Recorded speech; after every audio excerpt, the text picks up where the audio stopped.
सभी को नमस्कार। मैं हूं गौरव सिंह। मैं प्रोफेसर राजाराम लकाराजू द्वारा लिए गए इस इंजीनियरिंग ड्राइंग कोर्स के लिए एक सहायक शिक्षक हूं और मैं इस कोर्स को यहां से शुरू करूंगा। मैं सॉफ्टवेयर सॉलिड वर्क्स में हमारे द्वारा डिज़ाइन किए गए पार्ट की असेंबली से शुरुआत करूंगा। जैसा कि हम पहले ही देख चुके हैं,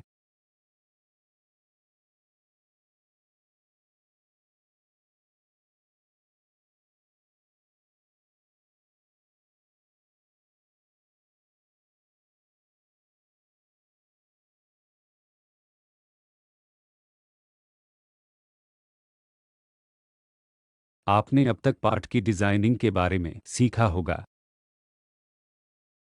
तो अब इंजीनियरिंग में एक महत्वपूर्ण बात यह है कि उन पार्ट को एक विशेष पूर्ण डिज़ाइन बनाने के लिए असेंबल किया जाए जिसका उपयोग किया जा सकता है। ऐसी साधारण घरेलू वस्तुओं में से एक जिसे हम देख सकते हैं वह एक कैंची है जिसे हम स्क्रीन पर देख सकते हैं। हम इस कैंची को ब्लेड के रूप में पहचान सकते हैं। यह जिस पिन को संभालता है उसे धुरी कहते हैं और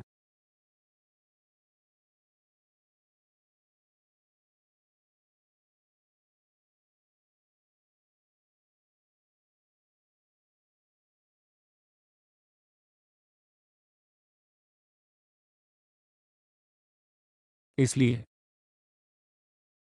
विशेष रूप से ऐसे पार्ट हैं जिन्हें हम यहां देख सकते हैं जिन्हें इस विशेष कैंची को बनाने के लिए असेंबल किया गया है। हम यहां इन अलग अलग पार्ट को देख सकते हैं। इनमें से प्रत्येक पार्ट को आपने हमारे पिछले कोर्स में सॉलिड वर्क्स सॉफ्टवेयर में पैलेट में इन सभी प्रकार के टूल का उपयोग करके डिज़ाइन करना सीखा है। इन विशेष भागों का उपयोग करके हम इन्हें किसी भी इलेक्ट्रॉनिक कंपोनेंट या किसी भी चीज़ का उपयोग करके एक मशीनरी बनाने के लिए असेंबल कर सकते हैं। इसलिए इनमें से एक कैंची है जिसे हम देख सकते हैं। एक और सिंपल डिज़ाइन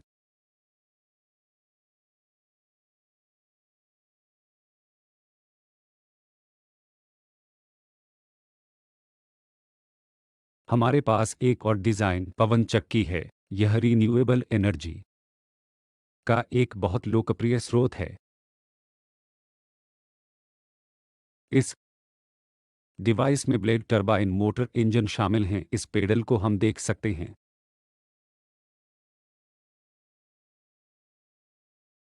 आप देख सकते हैं कि यह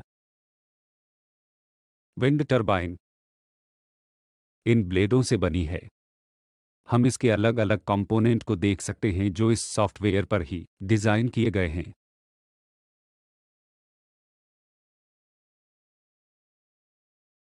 हम पवन चक्की बनाने के लिए इसकी असेंबली देख सकते हैं। इस सॉफ्टवेयर की एक अच्छी विशेषता सॉलिड मैकेनिक्स सॉलिड वर्क्स है। इस सॉलिड वर्क्स की अच्छी विशेषता यह है कि यह वास्तव में इस पर काम करता है।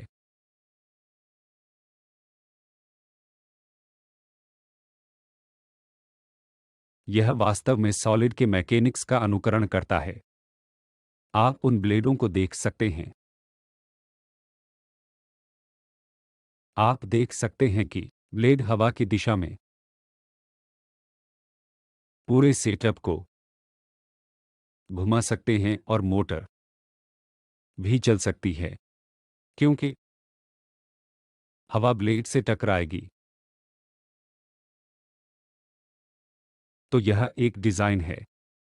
सॉलिड वर्क्स काफ़ी जटिल वस्तुओं की असेंबली करने में भी मदद करता है, जैसे कि इस ट्रैक्टर को बनाना। हम देख सकते हैं कि यह कई कंपोनेंट का निर्माण है जो इस खूबसूरत ट्रैक्टर को बनाने के लिए संचित किए गए हैं। हम इसके कुछ हिस्सों को देख सकते हैं। बड़े टायर, छोटे टायर, इंजन, स्मोक एग्जॉस्ट, उन सभी चीज़ों को इस एक ट्रैक्टर को बनाने के लिए बहुत खूबसूरती से असेंबल किया गया है।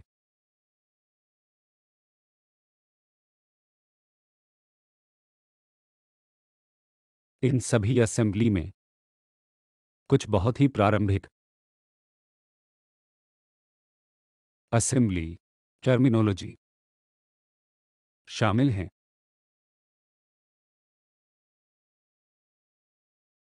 जिन्हें हम एक एक करके देखेंगे। सॉलिड वर्क्स में असेंबली यहाँ मेट का पर्याय है। मेट विकल्प आप देख सकते हैं।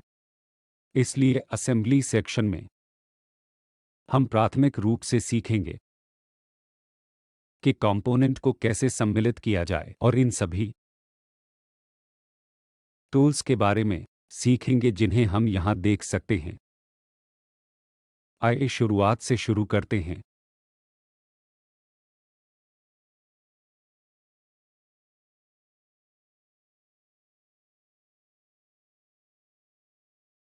तो पहले हम एक नया दस्तावेज खोलने के लिए इस नई कमांड का उपयोग करते थे।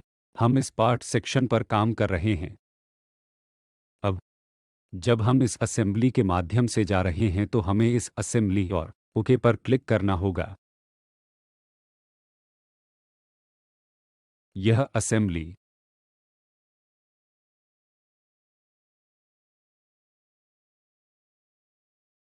विंडो इस तरह दिखती है। कई कंपोनेंट को असेंबल करने के लिए हमें कंपोनेंट को सम्मिलित करना पड़ता है। हम यहां देख सकते हैं, फिर ब्राउज करने के बाद यह खुल जाएगा। तो आइए थोड़ा सा असेंबल करते हैं। हम देखेंगे कि चीज़ों को कैसे सम्मिलित किया जाता है। कुछ उदाहरण।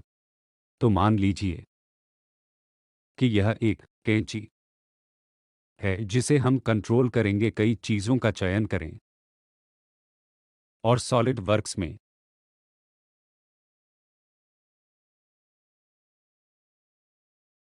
खोलें पर क्लिक करें। पहला भाग जो हम देख सकते हैं,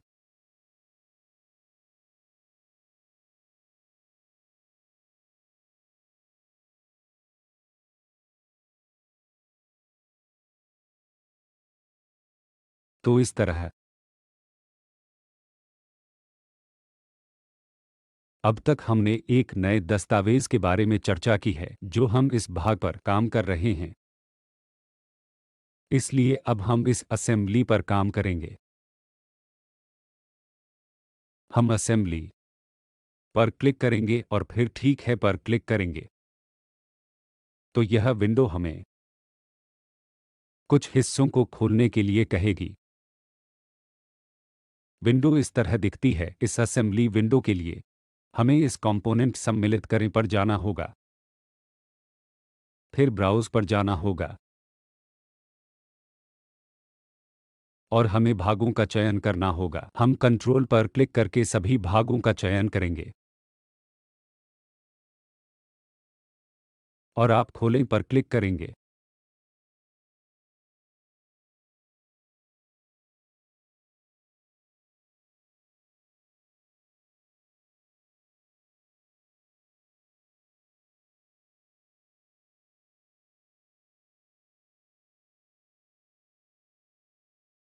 तो ये वे भाग हैं जो उस पवन चक्की को बनाने के लिए आवश्यक थे जिन्हें हमने पहले देखा था।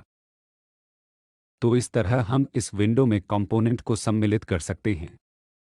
महत्वपूर्ण बात यह है कि हमने विंडो में जो पहला कंपोनेंट रखा है वह स्थिर रहेगा और यह कहीं भी नहीं जा सकता है। हालांकि अन्य भागों को स्थानांतरित किया जा सकता है। हम देख सकते हैं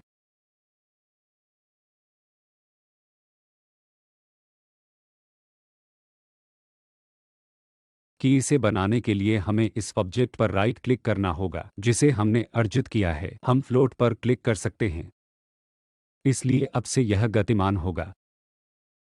आप एक संदर्भ बनाने के लिए इसे फिक्स कर सकते हैं। यह अभी फिक्स है और ये सभी गतिमान हैं।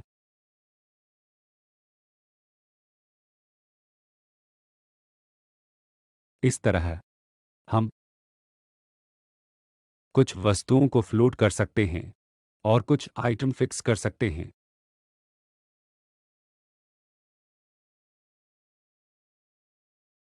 तो इस दृश्यता आइकन को देखने के लिए कुछ टूल हैं। हम प्रत्येक आइटम का ओरिजिन देख सकते हैं। हम प्रत्येक आइटम का ओरिजिन देख सकते हैं। हम यहां से प्लेन देख सकते हैं।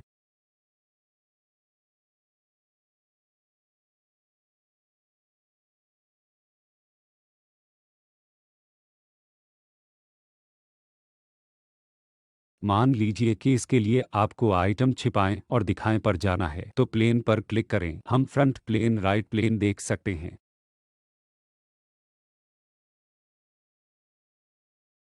इन भागों को आयात करने का यह मूल तरीका है जिसे हमने पहले एक और तरीके से डिज़ाइन किया है। जैसे मान लीजिए कि हम उन हिस्सों में से एक को डिज़ाइन कर रहे थे जैसे हमने पहले किया है। यह पहले की विंडो है, आप इस भाग की विंडो से परिचित हैं। इसलिए अब आपने इस भाग को डिज़ाइन कर लिया है और आपके पास अन्य भाग पहले से ही असेंबली में उपयोग करने के लिए तैयार हैं। आपको इस फाइल पर जाना होगा, भाग से असेंबली बनाएं पर जाना होगा, तो वही आखिरी विंडो जिस पर हम चर्चा कर रहे थे उसे यहाँ देखा जा सकता है। हम इसे इस तरह आयात कर सकते हैं और फिर दोबारा से कंपोनेंट डालें और फिर ब्राउज़ करें और अन्य आइटम जिन्हें हम शामिल करना चाहते हैं।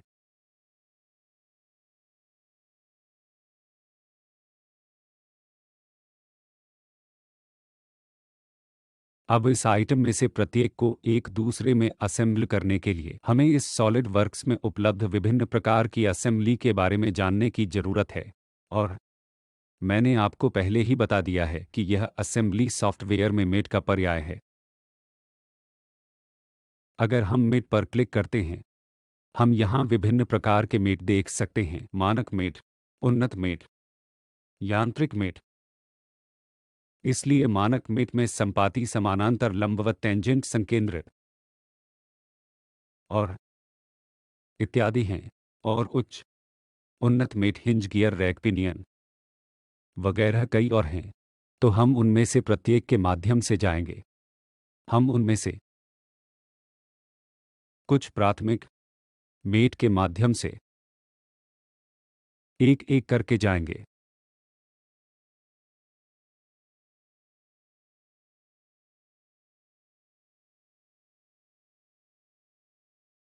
आइए हम एक नया दस्तावेज खोलते हैं, एक नई असेंबली।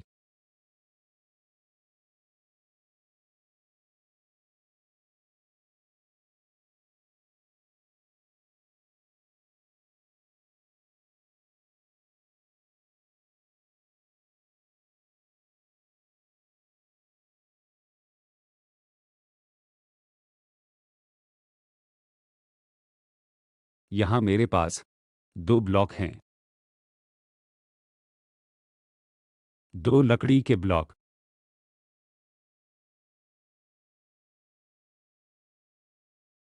अब यहाँ हम देख सकते हैं कि अगर हम इस पहेली को जोड़ना चाहते हैं तो हम मेट के माध्यम से जा सकते हैं। हम यहाँ देखेंगे कि इस मेट सिलेक्शन में एक विंडो है, एक छोटी सी विंडो। हमें उस पर क्लिक करना है और उस फेस को सिलेक्ट करना है जिसे हम मेट करना चाहते हैं। तो इनमें से सबसे पहले यह संपाती मेट है। संपाती मेट में दो चीजें जिन्हें हम असेंबल करना चाहते हैं, मेट को सन्निपतित करेंगी। मान लीजिए कि हम इस एज को चाहते हैं इस विशेष एज पर बने रहने के लिए। आप यहाँ प्रीव्यू देख सकते हैं, यह इस एज के साथ संरेखित है और एक बार जब हम ठीक है पर क्लिक करते हैं तो यह इसके साथ मेट हो जाता है। इसलिए यह इस एज के साथ संरेखित है। हालांकि गति की अस्पष्ट डिग्री की वजह से स्वतंत्रता की डिग्री को गति प्रदान कर सकती है और घूम भी सकती है। हालांकि संरेखण वही है।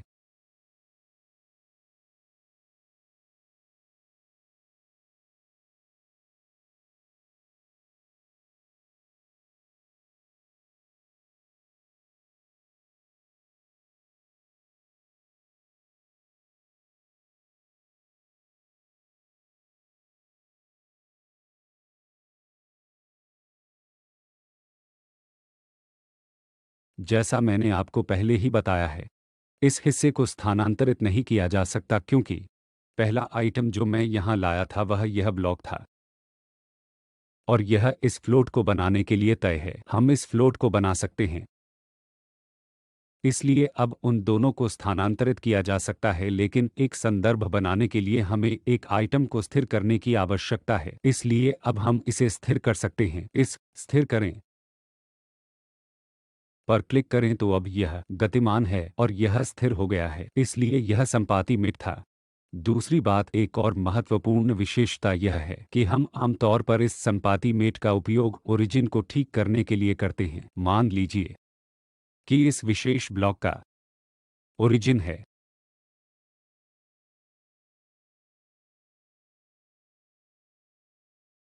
तो हम इस ओरिजिन को यहाँ देख सकते हैं। हालांकि इस ज्यामिति का ओरिजिन इस पूरी विंडो का ओरिजिन यहाँ है। इसलिए यदि हम इस असेंबली को ओरिजिन से शुरू करना चाहते हैं तो हम इस आइटम के ओरिजिन मेट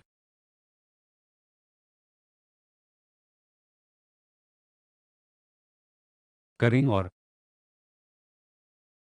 इस आइटम का ओरिजिन का चयन कर सकते हैं और यह यहाँ मेट करता है और ठीक है पर क्लिक करें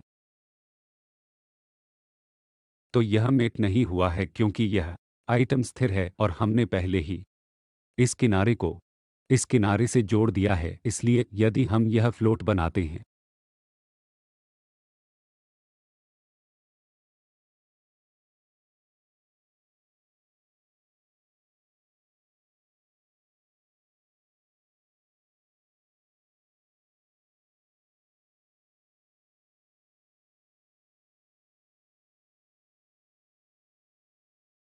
तो अब हम देख सकते हैं कि पूरे प्लेन का ओरिजिन इस बॉक्स के ओरिजिन के साथ संरेखित है और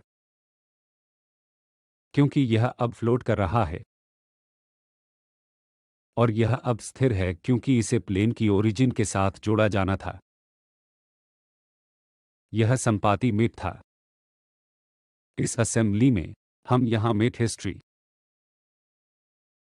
देख सकते हैं। हमने जो किया है वह पहला संपाती मेट है जो दो ब्लॉकों के किनारे के बीच था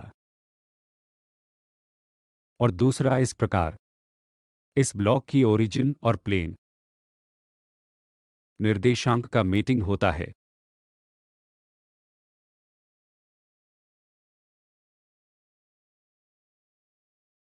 तो यह संपाती मेट था, हम यहाँ देख सकते हैं।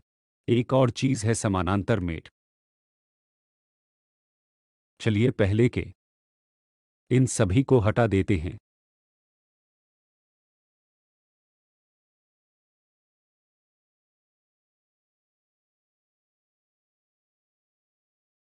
अब फिर से ये दोनों स्वतंत्र हैं। हम इसे ठीक करेंगे।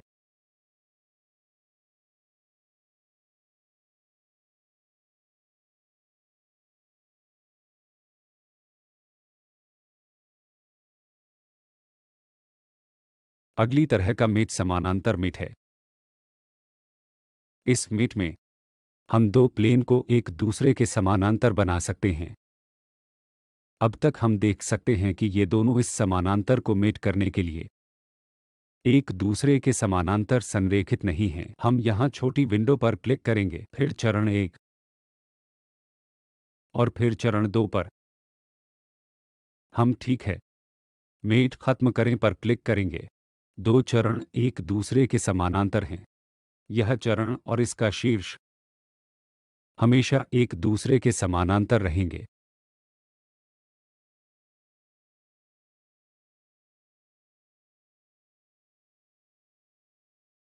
हम इसे फिर से देख सकते हैं। यह मेट हिस्ट्री है। अगर हम इसे हटा दें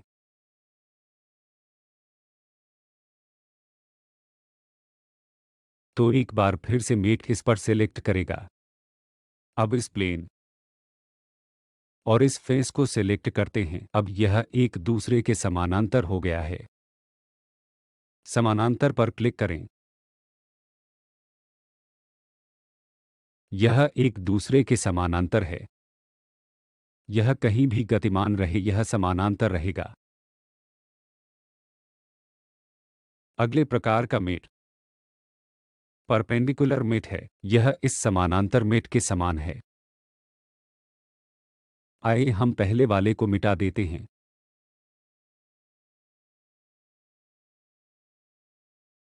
हम इस समानांतर मेट को हटा देंगे और फिर से परपेंडिकुलर मेट पर चले जाएंगे। इस छोटी सी विंडो पर क्लिक करें। हम इस फेस को देखेंगे। हम इसे इस पर परपेंडिकुलर बनाते हैं, या मान लीजिए इस पर। ठीक है पर क्लिक करें। तो अब यह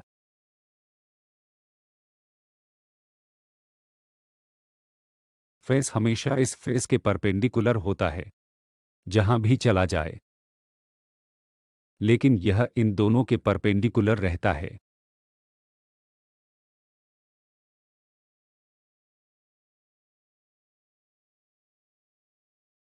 अगले प्रकार का मेट टेंजेंट है। हमें वृत्तों से निपटना होगा जब हम इस टेंजेंट प्रकार के मेट के साथ काम कर रहे हैं।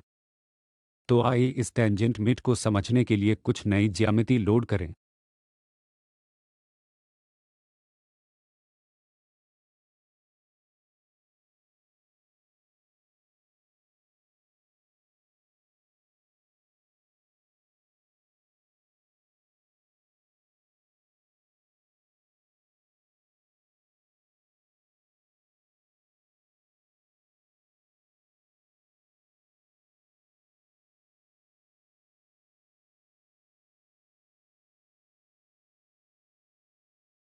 हमारे पास एक पिन है और हमारे पास एक स्लॉट है। आमतौर पर हम मीटर या ओडोमीटर में इस तरह की चीजें देख सकते हैं, और इन सभी चीजों या नॉब्स को तापमान और दूसरे पैरामीटर्स की सेटिंग की आवश्यकता होती है। तो हमारा इरादा यह है कि यह पिन इस स्लॉट के माध्यम से आगे बढ़ना चाहिए, और एक सहज बोध से हम यह कामना कर सकते हैं कि यह विशेष सतह इस सर्कुलर सिलेंडर पर टेंजेंट माना जाए।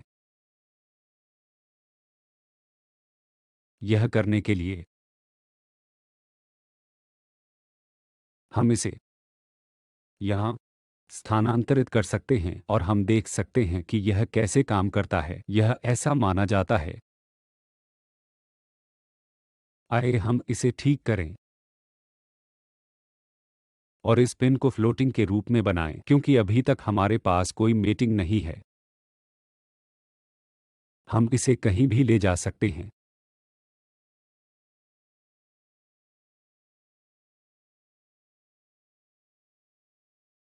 अभी के लिए हम इस टेंजेंट मेट को आजमाते हैं।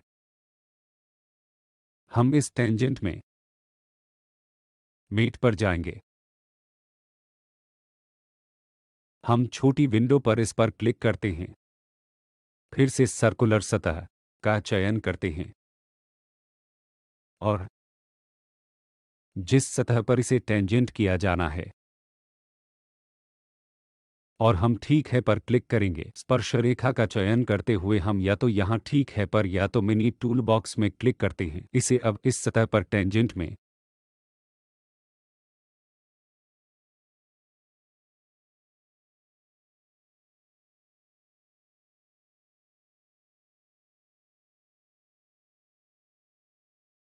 समाप्त करें।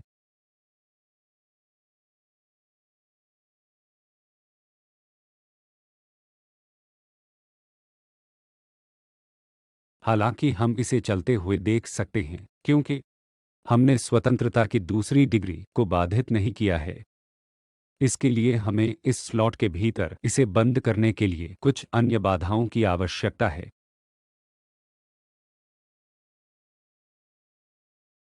इसके लिए हम इन दो स्लॉट के प्लेन और पिन को एक दूसरे में संरेखित कर सकते हैं। ऐसा करने के लिए हम इसे फिर से जोड़ देंगे जो हमने पहले सीखा है। हम मेट के पास जाएंगे, हम इन दोनों के प्लेन का चयन करेंगे। ये दो ज्यामिति हैं, पिन और स्लॉट ज्यामिति। हम इस टॉप प्लेन के लिए फ्रंट प्लेन की जांच करेंगे। इसके लिए पिन और स्लॉट के लिए टॉप प्लेन। यदि हम कंट्रोल के साथ इन दोनों का चयन करते हैं, आप इस स्लॉट के लिए टॉप प्लेन कर सकते हैं और कंट्रोल कीज के साथ टॉप पर हम पिन के लिए टॉप प्लेन का चयन करेंगे। फिर मिट पर क्लिक करें।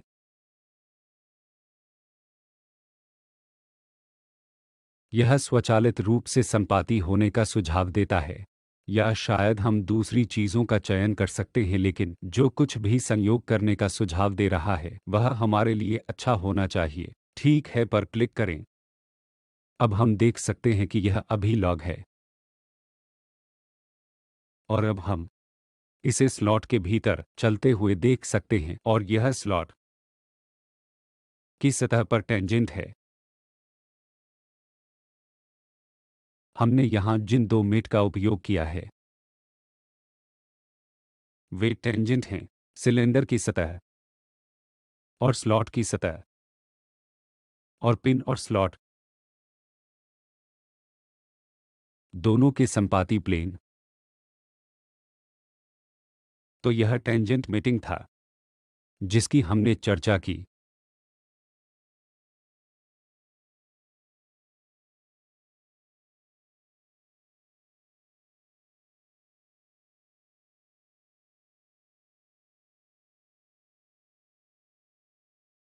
उन्होंने कहा कि 5 मिनट ही बचे हैं। ठीक है।